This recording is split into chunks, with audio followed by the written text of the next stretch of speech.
On this Thursday morning in December, I wake up as grateful as ever because the Nationals traded away Juan Soto just at the right time. You are Locked On Nationals, your daily Washington Nationals podcast, part of the Locked On Podcast Network, your team every day.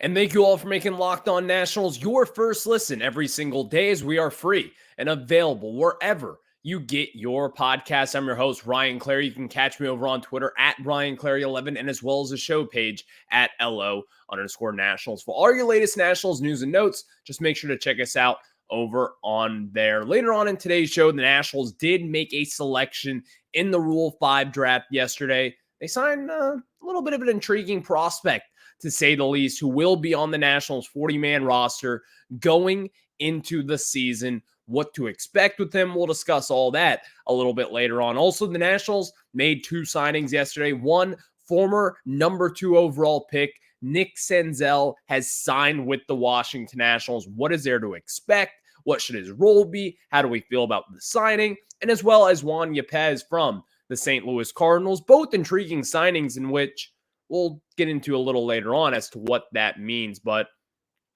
Juan Soto, the biggest story in all of sports, he is still tied here to Washington, D.C. for all the reasons, as we know. Former Washington National, just tremendous baseball player, one of the greatest young hitters that we have ever seen in this sport. Juan Soto was traded yet again from the San Diego, or traded yet again in general. But this time, when I look at this trade, what a deal the Nationals got a year and a half ago. What a deal. That is what I wake up thinking of today.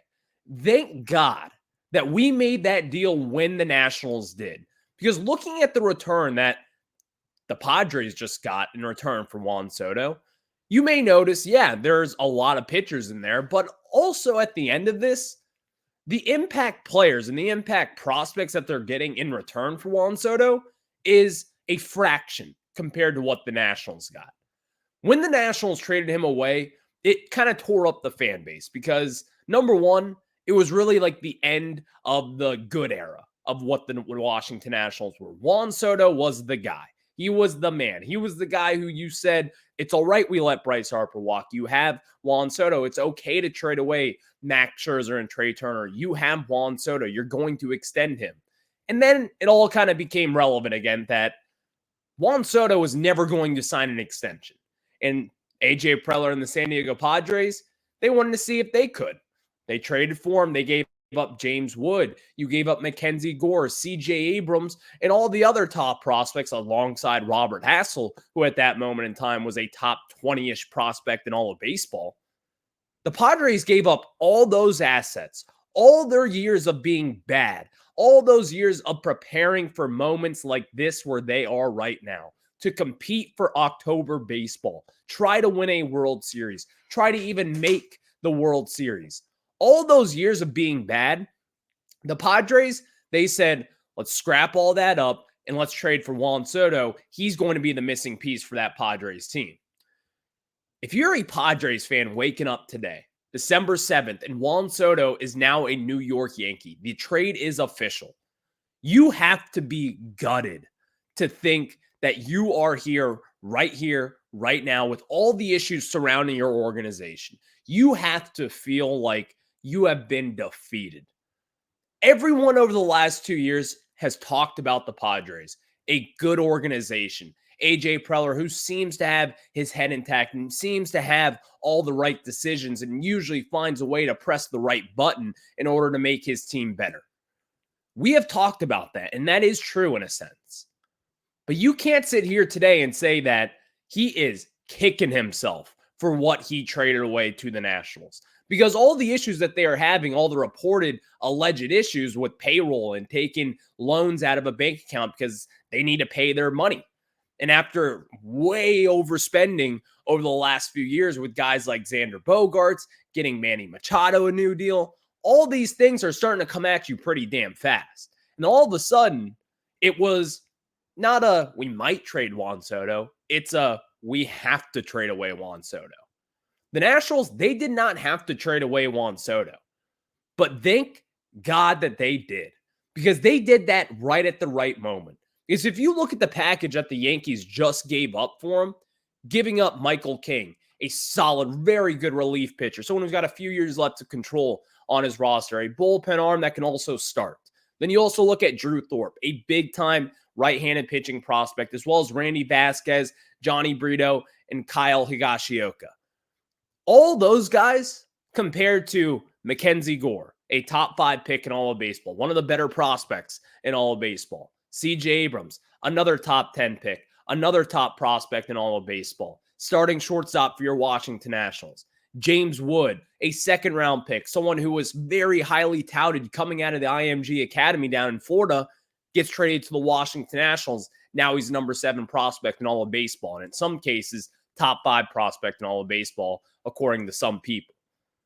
And then on the other hand, you have another wild card with Yarlene Susana, someone who has struggled a little bit in the national system, but still the potential is there for Susana to actually make a difference for this team down the line. Even if it's not in a starter capacity, the guy has the stuff to be a very legit relief arm down the road.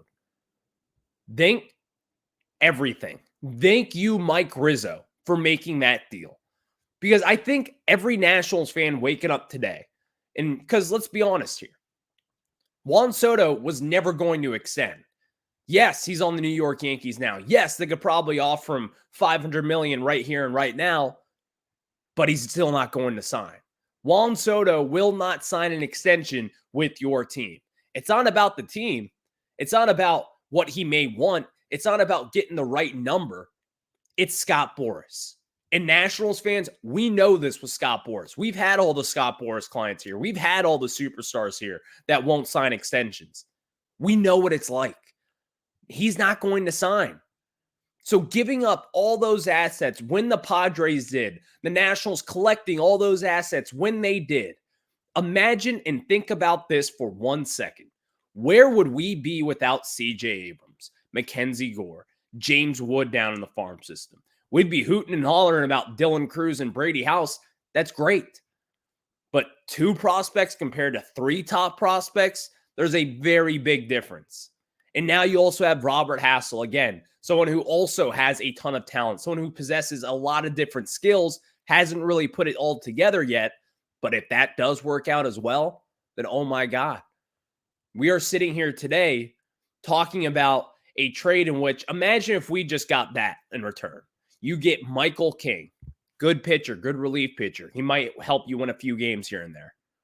And you have Drew Thorpe, another kind of wild card guy, prospect who will be in the majors at some point this year. Could be a very good pitcher down the line, but still, it's a prospect. No guaranteed things yet. Thank you, Mike Rizzo. Because if I was a San Diego Padres guy, if I was a fan of their team, if I'm over on the West Coast there, sitting on the beaches of La Jolla and Cardona, wherever you are, I would be so upset. And I don't even know how I would be able to put it into words that you trade all those pieces for Juan Soto. Then the next offseason, you signed Xander Bogaerts to a massive contract and overpaid him, right, quite frankly. Good player, but you overpaid him. And then going into this offseason, all of a sudden, you're ripping those teams apart. You don't have payroll. You have debt, in fact. You're taking out loans. You then have to trade away Juan Soto because you don't have the money and resources possible to, number one, extend him, and also, number 2, simply afford him.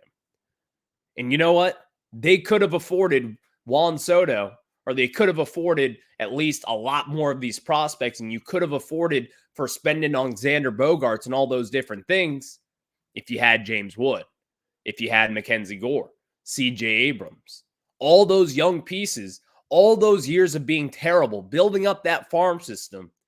You gave it away for Juan Soto. Juan Soto, great player, Hall of Fame player. On the other hand, it still makes sense as to why you go out there and get Juan Soto. There's real no issue in that.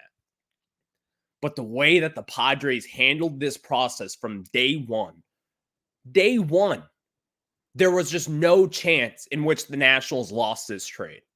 Now, in 5 years down the road, if James Wood isn't what we all thought he would be, if CJ Abrams isn't what we thought he would be, Mackenzie Gore, same with him, Yarlene Susanna hasn't made the majors, maybe we might be talking about how this is a win for the Padres and maybe to say, oh, they didn't really get that much. But you only made one postseason appearance with Juan Soto. You didn't really do all too much that postseason. And then you miss out completely in the next year in his one full season in San Diego after having that big parade, parading everyone out there. I would have to feel gutted if I was a San Diego Padres fan today. And again, the biggest takeaway from today and from yesterday in the last 24 hours was thank you, Mike Rizzo, for trading away Juan Soto when you did. You would have never gotten, and you really wouldn't have been a satisfactory trade if you get this in return, with Michael King at the forefront of it. And again, these are good players. These are good prospects, but this isn't James Wood. This isn't your future shortstop with CJ Abrams. This isn't your future number 2, number 1 pitcher with Mackenzie Gore. You're not getting those guys. They're not coming through the doors. And so if the Nationals, if they did hold on to Soto and then trade him this offseason, even if you've waited until last offseason, you ain't getting the prospects that you got back in return. And again, thank you for trading Juan Soto when we did. Thank you all for making Locked On Nationals your first listen every single day. As we are free and available wherever you get your podcast. And this was going to be the opening of the show, but the Nationals, they did make some moves yesterday, signing Nick Senzel, utility fielder, and as well as Juan Yepez from the St. Louis Cardinals. A little bit of intriguing signings for both, but what should we expect with them moving forward? We'll discuss that after I tell you guys about our friends over at FanDuel. Score early this NFL season with FanDuel, America's #1 sportsbook. Right now, new customers get $150 in bonus bets with any winning $5 moneyline bet. That's $150 if your team wins. And if you've been thinking about joining FanDuel, there's no better time to get in on the action because the app is so easy to use. And there's a wide range of betting options, including spreads, player props, over-unders, and more. Like if you want to go to Thursday Night Football tonight, place a little money on that. That is what I do with our friends at FanDuel. You got the Steelers and the Patriots. I'm going to take the Steelers on the money line. We've seen it with Bill Belichick and the Patriots this year. Have a little bit more fun and do it with our friends at FanDuel. When you do it, visit FanDuel.com/lockedon and kick off the NFL season. Again, FanDuel.com/lockedon, and FanDuel, the official partner of the NFL. Now we get back into it as the Nationals have made some moves, signing Nick Senzel, former 2nd overall pick, I believe back in the 2017 MLB draft, came from the Cincinnati Reds, was non-tendered this offseason by him, or by the Reds rather. And listen, some people may be saying here, a 1-year, $2 million utility infielder, hoopla, what a big deal. And you're right, like, is this something to be necessarily excited about? Not really. Is it something that we should be high-fiving and jumping for joy in the streets? No, not necessarily. But here's also the thing. When you're in a rebuild, you need to have contracts like this. You need to take chances on former prospects. Think back to last offseason with Jeter Downs. When Jeter Downs got DFA'd, I mean, at that moment in time, no one really expected Jeter Downs to necessarily turn it around. But when you're in a rebuild mode, the way that the Nationals are, taking your chances on former prospects like that, guys who possess a lot of different skill sets, you have to take your chances on those guys. And I think the Nationals, looking at Nick Senzel here, they're going to give him some opportunities to play. In a lot of different cases over the last few years, Nick Senzel hasn't really had those opportunities in which he has always kind of grasped for.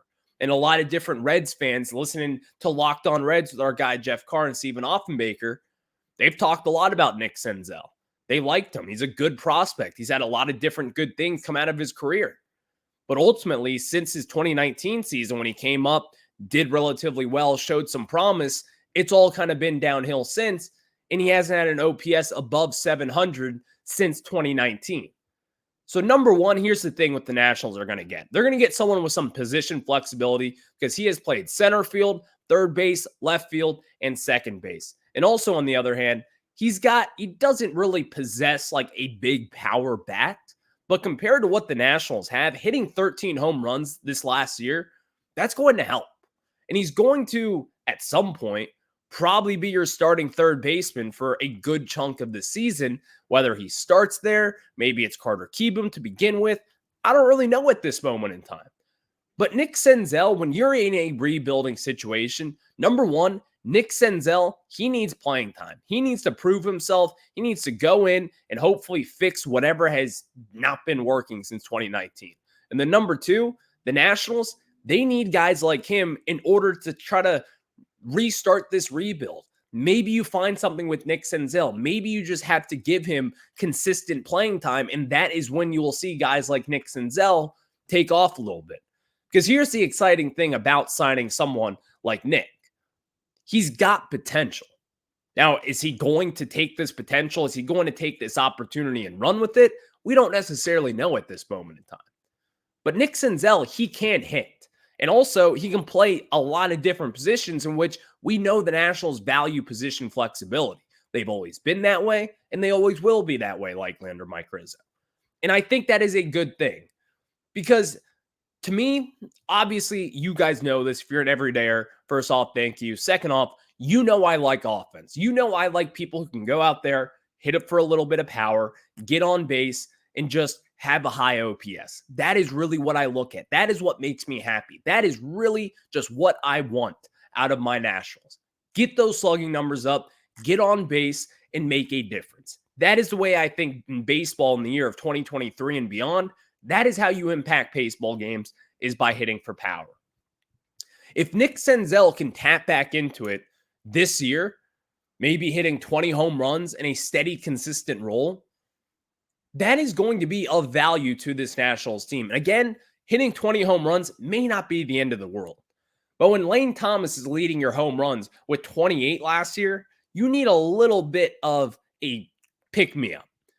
Nick Senzel kind of fits that role.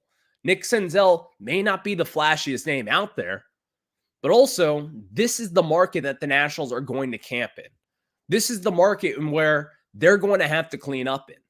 Because 1 year, $2 million with like another $1 million in incentives, that kind of tells you right then and there the player that you're getting. Jeimer Candelario signed for $5 million, that went up to $7 million. Nick Senzel signing for 1 year and $2 million, that could get up to $3 million. So at the end of the day, is this some major impact signing? Not necessarily, but you're going to give him an opportunity. And with that opportunity, which have been very limited over the last few years, that's when you could start to see Nick Senzel really turn around, stay healthy, all the different things that you're going to need from him. Because again, he was a former top prospect, a number 2 overall pick. He's got talent. That's never been the question. He's going to have to find a way to stay consistent. And that's really what it comes down to for Nick Senzel and the Washington Nationals moving forward. Another intriguing signing was Juan Yepez from the St. Louis Cardinals. This is kind of one of those things where it's like, I know this name. And then you realize he hit a massive home run against the Phillies back in the playoffs. Juan Yepez, listen, this is kind of reminds me of the Stone Garrett signing last year. And it kind of reminds me a lot of guys who just may not have all the opportunities in the world, because Yepez, like, he's got a lot of potential. Looking at his numbers back in 2021 in AA and AAA, this was someone who hit 27 home runs in 111 games. In 2022, his numbers went down just a little bit, hitting 16 home runs. But again, that came in 50 games where he hit those 16 home runs. And then this year as well, 9 home runs and 86 games down in AAA. But also in the majors, he's made an impact, like in 2022, having a 253, 296, 447 slash, going for 12 home runs. I'm not going to ask like I'm some Juan Yepez expert here, because I'm simply not. But looking at the numbers and kind of just knowing the name and seeing what he did back in the playoffs, he's kind of one of those guys who may just need an opportunity to play, similar to Nick Senzel. And actually, if I were to bet right here and right now, I would actually say that Yepez is going to have a much larger impact than Nick Senzel going into this season. I think it's an intriguing signing. I think this is going to be someone who could be in the mix to start over at first base, even after just signing a minor league deal. It's a one-year deal, so be it. But I think this is relatively interesting. And again, it's not like some flashy signing. It's just kind of a blimp on your radar when you see the Nationals and Juan Yepez agree to a minor league deal. Whatever, you kind of move on, and we'll see. But that's also kind of what we did with Stone Garrett last year, and we saw the value that he brought when we just gave him opportunities. Juan Yepez could be in that market as well, because if you look at the numbers, even at the majors, this year in 2023, it wasn't all that pretty. But in 2022, he hit the crap out of the baseball. He drew his walks, and at all of his opportunities, he hit some home runs, and he provided some power over at that first base position. So now going into this year, the Nationals, they got an opening at first base. You don't have any prospects coming up. I think they're going to give Juan a decent shot to start over at first base and hopefully just make an impact for this Nationals team down the road. Very intriguing signings, but the Nationals, they also did something that was pretty intriguing as well in the Rule 5 draft, in which I didn't really see this one coming. I thought they were going to be going the pitcher route, but they went a utility infielder route. Interesting. We'll get into that after this. Thank you all for making Locked On Nats your first listen every single day. The Nationals made a handful of decisions yesterday in the Rule 5 portion of the draft, but let's start off with their round 1 selection. Someone who's going to be on the 40-man roster, who will be on the opening day roster, Jase Medical, a former second-round pick back in 2019 from the Miami Marlins, the Futures Game MVP of the 2023 season back in Seattle. This is a very intriguing move because usually in the Rule 5 draft, the typical expectation is that you go with a bullpen piece or someone who maybe could be a starter like the Nationals did last year with Thaddeus Ward. But no, they went the utility fielder route, someone who maybe could compete at second base with Luis Garcia over this spring training. Before we get into kind of that topic of this, let's talk about Jase Medical. No power at all. But here's the good thing about Jase Medical that I kind of like from his offensive side of things. Number one, his offensive production is relatively lackluster, never really supporting a OPS over 700. He had a 701 OPS back in 2022 across high A and double A. But still, don't be expecting power from Jase Medical. This is not going to be some big offensive threat. But the one thing that I do like about Jase Medical, some way, somehow, he's been able to generate a ton of walks throughout his career, sporting 252 walks compared to 340 strikeouts over 351 games.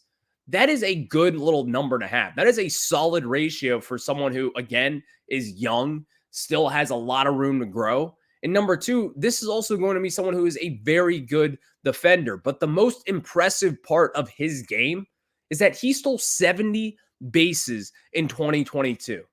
Again, 70 stolen bases in only 123 games in 2022. And this year, he took a little bit of a step back. In fact, we should be a little concerned about it because he stole 52 bases. This is going to be someone, number one, write that in there. It's the 9th inning. You're down 1 run, 2 outs, and you have a runner on first base. It doesn't matter who it is. Jase Medical, first base. You're going to pinch run. Number one, that is an automatic thing where you can say he's going to have an impact in that department. When it's a close game, he's going to be that Wilmer Difo type. He's going to be the guy that you put in a late defensive substitution. Maybe you have some position flexibility with him because he's typically been second base and up the middle there at shortstop. But if you can get Jase Medical to, number one, have a slightly uptick in production over at second base defensively and as well as offensively, he's going to be in the mix and to compete with Luis Garcia. Because if you remember a few days ago, that's what we started off with this week. Luis Garcia is not guaranteed the second base position moving forward. The Nationals, they've made that clear. Davey Martinez made that clear. There's going to be a competition. Now, were they talking about Nasim Nunez? Maybe were they talking about Nick Senzel? I don't really know, but the way that they just took Nasim Nunez, it's a little intriguing. Because, again, with everything going on and with what we know about Luis Garcia and really the consistency issues that he has had, it wouldn't make sense as to why the Nationals would go this route and try to give him some competition. And maybe that's Nasim Nunez, but we'll just have to see and see when the season plays out. Of course, interesting day. Loaded Locked On Nationals show. We love it. Thank you all for making Locked On Nats your first listen every single day, as we are free and available wherever you get your podcast. And of course, we're the Locked On Podcast Network, where it's your team every day. Make sure to check out whatever team you want to. If it's Locked On Commanders, Locked On Wizards, or of course, your home, Locked On Nationals. That would be fun as well. So we'll catch you guys on the flip side. You enjoy the weekend, or it's not a weekend, it's a Thursday. What am I saying here? We got one more day, Ryan. Well, it's been a long morning. And of course, let's wrap it up and just say thank you, Mike Rizzo. Thank you, Mike Rizzo, for making that deal for Juan Soto when you did. What a deal. Thank you again. I'll catch you guys on the flip side. You are Locked On Nationals,